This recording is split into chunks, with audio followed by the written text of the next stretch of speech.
իշխանությունից դա իրականում սկսվեց, հետո տեղից խոսքեր, արձագանքներ, պատասխաններ, նաև ես պետք է նշեմ, որ որևիցե կերպ չեմ ուզում արդարացնել նաև իշխանության, այսպես ասեմ, պահվելաձևը, որտեղ իրենք պետք է լինեին հանդարտեցնող այդ իրավիճակը, ոչ թե նաև որոշակիորեն սրացման տանելու։ Փոխքաղաքապետն ասաց, ես փորձեցի հանդարտեցնել, բայց չստացվեց։ Դե չստացվեց, ուրեմն միջում հայտարարեք։ Ընդհանրապես պատասխանատուն վարման ով է, այդ վարման պատասխանատուն չեմ ասում կոնկրետ փոխքաղաքապետի, իշխանությունն է, չէ՞, եթե բանից դուրս է գալի, պետք է իշխանությունը ինչ-որ լուծում գտնի։ Բայց ընդմիջումից հետո էլ տեսանք տեղափոխվել էր այստեղ միջանց։ Դե շատ լավ է։ Դե նախ ես խստորեն դատապարտում եմ ձեզ կրտուկը։ Երկրորդը համայնքային ուրեմն կառույցների աշխատակիցները հարձակվում են արդեն որերորդ դեպքն է, հենց այս նույն տեղը ավականու անդամներին ծեծում են։ Այսինքն դա մենք ո՞նց հասկանանք։ Դա խիստ դատապարտելի է եւ անընդունելի է առհասարակ ձեզ կրտուկը, բայց եթե նույնիսկ լինելը փոխանակ բաժանեն, մի հատ էլ կռիվ են անում, մի քիչ իմ համար այդ անհասկանալի է եւ անընդունելի։ Հետեւաբար ուրիշ ձև պետք է այդ ամեն ինչը արվի, սա իրոք հայտարարություն է ու համոթ էր էլի։ Տեսեք, փոխքաղաքապետը նշում է, որ ընդդիմությունը ըստ էության ոչ լեգիտիմ է, այդ պատճառով է կռիվ։ Ժորժ ջան, ընդդիմությունը, չէ, հրահրումը գնացեք զապիսը նայեք, բանը ձայնագրությունը նայեք, հրահրումը կարող է այն կողմից էլ ա եղել արձագանքն ես ընդունում եմ, նես չի որ բոլորը պուպուշ նստած են, մեկ է քաղաքական իշխանությունները հարձակվեցին մեկի վրա, բայց դու որպեսի չհասցնես դրան, մեր ֆրակցիայի անդամ Սեդա Գրիգորյանի Տերմինասյանի վրա լավ է այդ կինը մեր ֆրակցիայից գլուխը թեքեց, շիշը եկավ գլխի ներկպնում, այսինքն մենք իրար վրա բան էինք գցում։ Անին Խաչատրյան քաղաքացիական պայմանագրի ներկայացուցիչները անդամներ են։ Այո, առաջինը քաղաքացիական պայմանագրի անդամը գցեց։ Ուզում եմ ասեմ, եթե իշխանությունը գնում է այդ մեթոդների, թող իմանան, բայց դա այդ մեթոդները, այս սա փոքր դրվագ է։ Եթե իրանք գնում են պետությունը տենց ավտորիտար, բռի, ուժով կառավարելու ուղղվածության, դա լինելու է կամ տոտալ հաղթանակ, օրինակ, ենթադրենք բոլշևիկների նման, կամ հակահեղափոխություն, ինչի են դրդում պետությունը ինչ որ տենց բանի, հա, քաղաքացիական բաների, կռիվների կամ ինչ որ բախումների։ Պետք է ավելի զուսպ լինեն, առավել եւս եթե իրանք իրենց համարում են հաղթանակած, այո, այսօրվա սահմանադրության թերի, ըստ սահմանադրության նորմերի շնորհիվ, այո, իրանք 49% ունենալով կարող են կառավարություն ձևավորել, օքեյ, եթե դուք ձևավորում եք կառավարություն, այդպես ձեզ ուրեմն հաղթանակած պահեք, ոչ թե ասենք, ինչ եւ այդ խոսույթը եւ բան Ժորժ ջան, եթե մարդկանց ինչ որ մեկը կա նախկիններից, որոնց որ կարող եք դատեք, հա օրենքով, դատարանով, հիմա ինչ որ խոսույթ են բերել, ինչ որ ագրեսիվ խոսակցություն ա գնում, համար դա անընդունելի է։ Փոխքաղաքապետն ասում է, իրենք տեղից անընդհատ շարունակում են եւ տեղից անընդհատ շարունակում են, հարգելի ավականու անդամներ, ընդմիջում 15 րոպե, անվտանգություն խնդրում եմ եղեք դահլիճում, կռիվ դավը որ բացառվի, անվտանգությունը գալի մտնում է, անվտանգությունը գալիս է մտնում է մեջտեղը, փակվում է 15 րոպե, բոլորը գնում են, կրքերը հանդարտվում են, հետո գալիս են գելի նիստի։ Հեշտ է։ Իսկ ըստ էության սպառնալիք չէ, որ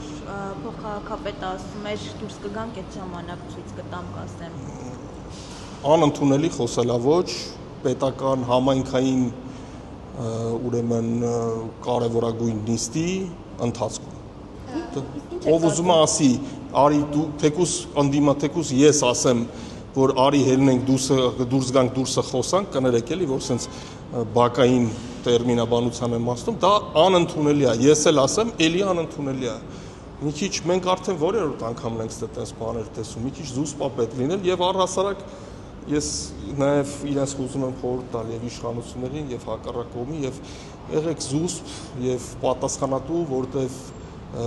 այն ինչը որ դուք տարածում եք, սկսած Նիկոլ Փաշինյանից, այդ խոսույթը, այդ բռի խոսքը, այդ, չգիտեմ, դա բերում է բնակչության ներսում լարվածության։ Մենք հասել ենք նրան, որ երկրապահ կամավորական, ասենք, միության անդամը կարա գնա ինչ-որ կնոջը խփի, այսինքն այդ աստիճան, այն մարդը, որ պետք է սահմաններում երկրապահն ինչ է, չէ, որ պետք է սահմաններում բոլորից պաշտպանեն, չէ,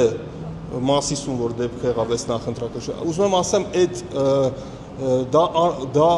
բերում է բորբոքումների, բորբոքումները բերում են ծայրահեղ բանի լարվածության բանի ավելացման ծայրահեղ լարվածության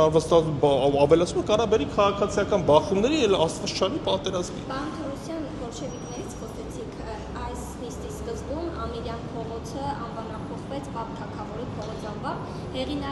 հեղինակը ձեր խմբակցության անդամ է, դուք ինչպես ձեր գնահատականը։ Մենք չենք համագործակցում Հայկ Գրիգորյանի հետ համաբանի մասով, ես պետք է նշեմ, որ թեև Հայկ Գրիգորյանին համարում եմ բավական խելացի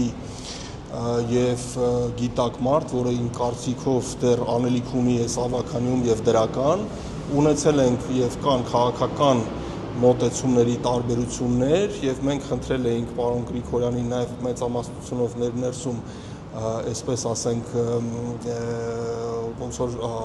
օֆիցիալ համարել ենք, որ ինքը մեր ֆրակցիայից դուրս է, բայց քանի որ կան օրենսդրական որոշ թերություններ եւ անճշտություններ նաեւ կապված ավականու գործնեության հետ, այսօր իշխանությունը կարա ինքնուրույն որոշի, եթե օրինակ մեր ֆրակցիան որոշվա, որ ասենք թե ես պետք ֆրակցիայում չեմ կարող լինել, հա, դրա կարգը այսպես է, ֆրակցիան հավաքվում է, ասում Արամ Թորոսյանը էլ ֆրակցիայի հանդամ չի, Արամ Թորոսյանը ֆրակցիայի անդամ էլ չի համարվում, բայց օրենքով Տիգրան Ավինյանը կարա դրա մասին չհայտարարի եւ ես փաստացի դե յուրը մնամ ֆրակցիայի անդամ, այսինքն այդ խնդիրը Իմ անձնական գնահատականը, որ սա ժամանակավրեպ է եւ ես ցավով պետք է նշեմ, որ մենք նաեւ ուրեմն այլ անդիմադիր գործընկերների հետ եւ Վահանը Ավակյան, ինչքանով որ անդիմադիր ամեն դեպքում այդ մարդը առաջարկ արեց, ուրեմն նոր կարգի կարևոր փողոցների անվանակոչման, որ պետք է գնալ մի հատ բնակիչներից հարցնել եւ ավականու անդամներով այդ առաջարկը հենց դա էր խոսել մի հատ այդ բանը ունենալ, հա, այդ on-line հարցումների մի քիչ ավելի լուրջ մասնակցություն ունենալ եւ հետո նոր անվանափոխել։ Հիմա փաստորեն 25 լայք ա եղել on-line հարթակում, բնակիչները անտեղյակ, եկել հոп չզեկուցվողով այսքան մի հատ փաթեթի մեջով դարավ Պապ Թագավոր։ Կընդունվի, չի ընդունվի, դա կարգը չի քաղաքի կարևորագույն փողոց, անկախ նրանից դու ոնց ես վերաբերում Ամիրյանին պետքա ուրիշ կերպ անվանափոխվի եւ լոգիկայով միգուցե կարանք քննարկենք կարող է էլի Պապ Թագավոր անցներ բայց այդ ընթացակարգը անցել է բայց ոչ թե այդպես մի 20-30 կամ 50 հոգի քվեարկեց ու անցավ